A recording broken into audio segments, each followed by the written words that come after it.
Assalamu alaikum wa rahmatullahi wa barakatuh. Que la paix, la miséricorde et la bénédiction d'Allah soient sur vous. Bienvenue sur la chaîne francophone de l'imam Al-Mahdi Nasr Mohammed Al-Yamani. Cette déclaration a été publiée par l'imam Al-Mahdi Nasr Mohammed Al-Yamani le 26 Rabi' al-Awwal 1446 de l'Hégire, correspondant au 29 septembre 2024 après Jésus-Christ, selon le calendrier officiel de la Mecque. Cette déclaration intitulée « Condoléances à l'armée des croyants pour la libération de la Palestine et à toute la nation arabe et islamique ».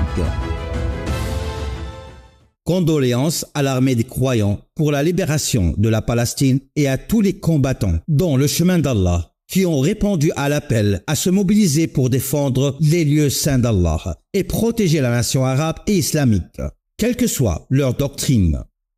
Au nom d'Allah, le tout miséricordieux, le très miséricordieux, nous annonçons avec une profonde tristesse, de tout cœur et en toute sincérité, nos condoléances à la nation arabe et islamique suite au martyre de l'honorable Hassan Abdul Karim Nasrallah, le portail de la région du Moyen-Orient du Nord. Qu'Allah lui accorde une bonne fin et l'introduise dans ses vastes jardins, ayant choisi de soutenir ses frères de la communauté sunnite et les factions de la résistance islamique, en particulier l'aile militaire du Hamas, portail du Moyen-Orient du Sud. Ils sont des barrières solides en acier contre les criminels extrémistes, tels que Benjamin Netanyahu et ceux qui lui ressemblent, qui rêvent d'un nouveau Moyen-Orient juif en anéantissant les hommes, les femmes et les enfants arabes. Ils ont cru en Allah dans sa parole.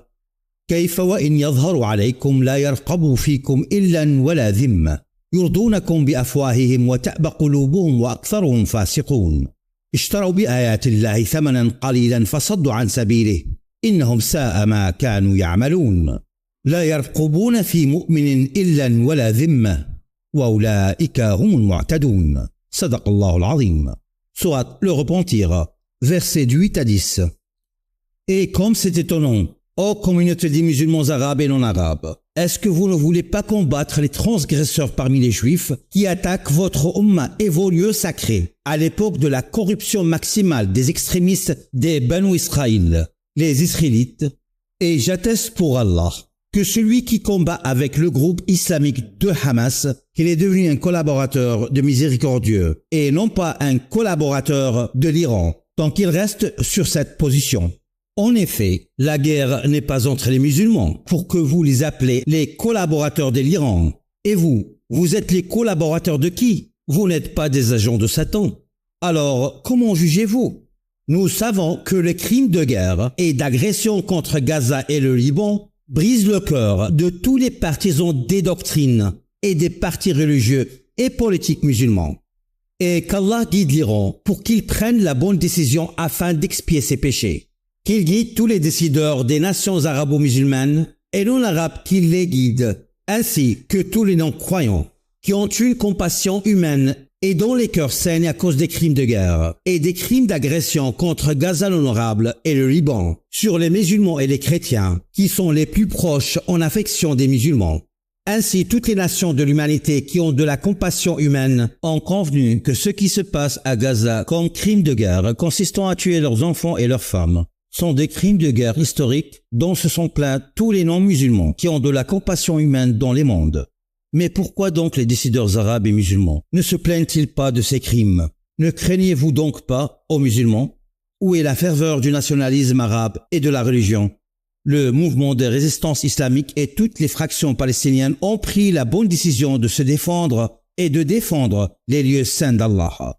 Et qu'Allah soutient ceux qui le soutiennent et laisse tomber ceux qui les laissent tomber. Je suis le calife d'Allah, l'imam Al-Mahdi Nasr Mohammed Al-Yamani. Je ne suis pas en attente de votre aide pour me désigner sur les mondes, et je ne vous blâme pas. Mais c'est Allah qui me fera apparaître avec la planète Saqar, un avion sans pilote, faisant 1000 fois la circonférence de la Terre, jetant des étincelles et des pierres de feu sur les criminels, et scrutant les cœurs des gens pour distinguer les cœurs lumineux des cœurs sombres. Mais je vous appelle plutôt à vous défendre et à unir vos rangs dans une même tranchée. Accepterez-vous d'ailleurs que vos enfants, vos femmes et vous-même subissiez les crimes de la guerre à Gaza l'honorable?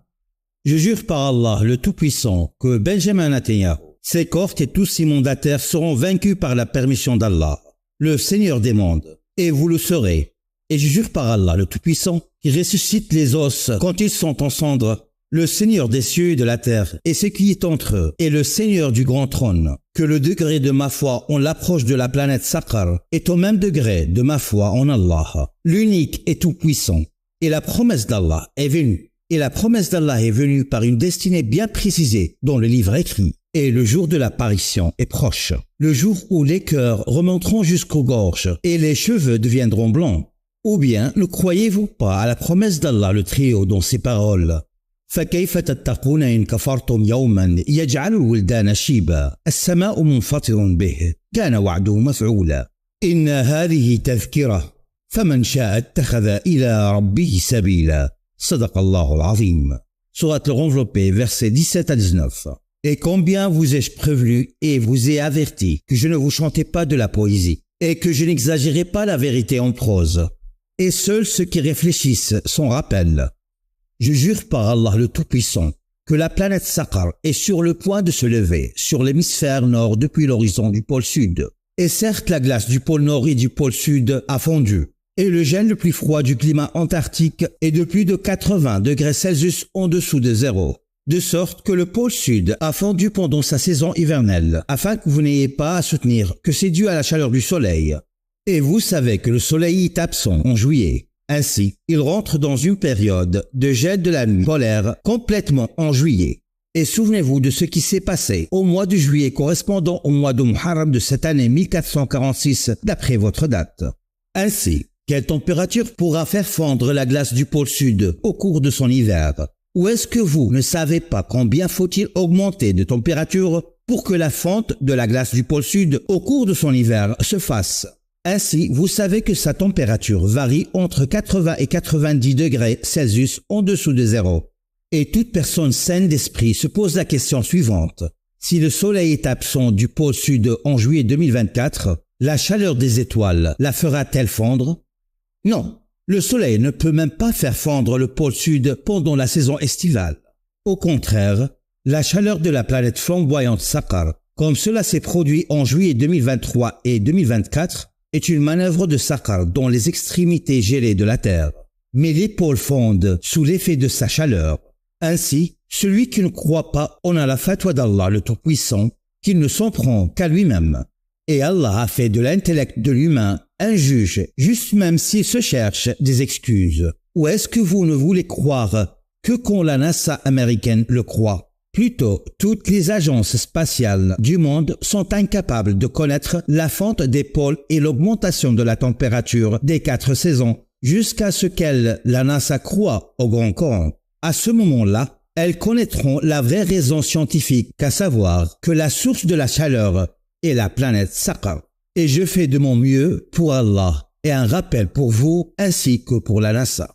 Je rappelle au monde entier la parole d'Allah.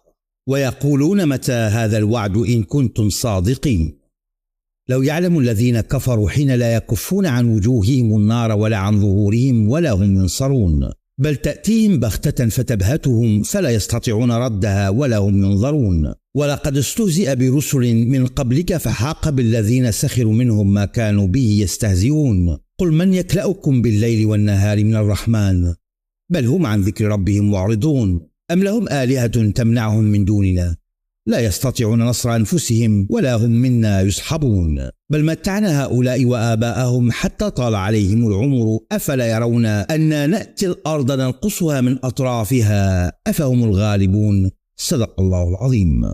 Sourate les prophètes, versets 38 à 44. Et la promesse d'Allah est arrivée. Alors souvenez-vous, ô décideurs, lorsqu'Allah vous punira d'un douloureux tourment et vous remplacera par d'autres personnes au pouvoir, conformément aux paroles d'Allah le Tout-Puissant. إلا تنفروا يعذبكم عذابا أليما ويستبدل قوما غيركم ولا تضروه شيئا والله على كل شيء قدير صدق الله العظيم. Soit le repentir, verset 39. Et aux communautés des musulmans, prenez garde, n'invoquez personne en dehors d'Allah, car vous ne trouverez pas de secours en dehors de lui. Et Allah est le témoin. Et il est suffisant comme témoin que la promesse d'Allah issue du Grand Coran s'est accomplie conformément à la parole d'Allah. وَيَسْتَعْجِلُونَكَ بِالْعَذَابِ ولولا أجل مسمى لجاءهم العذاب وليأتينهم بغتة وهم لا يشعرون يستعجلونك بالعذاب وإن جهنم لمحيطة بالكافرين يوم يخشاهم العذاب من فوقهم ومن تحت أرجلهم ويقول ذوقوا ما كنتم تعملون يا عبادي الذين آمنوا إن أرضي واسعة فإياي فاعبدون. صدق الله العظيم. Sourate l'Araignée, versets 53 à 56. Et paix sur les messagers et louange à Allah, Seigneur des mondes. Le calife d'Allah sur les mondes, l'imam al-Mahdi Nasr Muhammad al-Yamani.